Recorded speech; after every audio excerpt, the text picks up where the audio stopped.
नमस्कार मित्रांनो, ठरलं तर मग मालिकेच्या आजच्या भागात आपल्याला बघायला मिळणार आहे की अर्जुन आणि चैतन्य त्या लहान मुलाला पोलीस स्टेशनमध्ये घेऊन येतात, ज्याच्या पळवण्याचा खोटा आरोप सायलीवर करण्यात आला होता. पोलिसांसमोर तो मुलगा स्पष्ट सांगतो की सायलीताई खूप चांगल्या आहेत, त्यांनी मला पळवलं नाहीये, तर मीच घरचा रस्ता हरवलो होतो, त्यांनी तर मला मदत केली घरी जाण्यासाठी. हे ऐकताच चैतन्य पोलिसांना सांगतो, तुम्ही आता तरी सायली वहिनींना सोडाल ना. मुलाचं हे स्टेटमेंट ऐकून पोलीस सायलीला सोडतात. जेलमधून बाहेर येताना सायली अर्जुनकडे पाहत म्हणते, मला माहीत होतं तुम्ही मला नक्की बाहेर काढाल.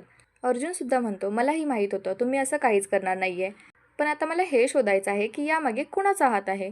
सायली घरी येताच संपूर्ण कुटुंब खूप आनंदी होतं. मधुभाऊ तिला प्रेमाने मिठी मारून विचारतात, काय झालं होतं साहूबाळा. तेव्हा अर्जुन सांगू लागतो, ती आत्ता घरी आली आहे ना, थोडी दमली आहे, तिला अशा प्रश्नांनी त्रास देऊ नका. पण प्रिया विचारते, मग तिने त्या मुलाला का पळवलं होतं हे तरी सांगा. अर्जुन प्रियाला थेट उत्तर देतो, हे लहान मुलांना पळवायची कामं तू करत असशील, पण सायलीवर खोटा आरोप करू नकोस. हे ऐकून प्रताप म्हणतो, बस करा आता, सायली घरी आली ना, अर्जुन तिला रूममध्ये घेऊन जा. पण जाताना अर्जुन शेवटचं म्हणतो, कोण जबाबदार असेल ना, मी त्याला सोडणार नाही, त्याला मी कोर्टात घेऊनच जाईन, काहीही झालं तरी सायलीला न्याय मिळवून देईन. हे ऐकून प्रिया खूप घाबरते.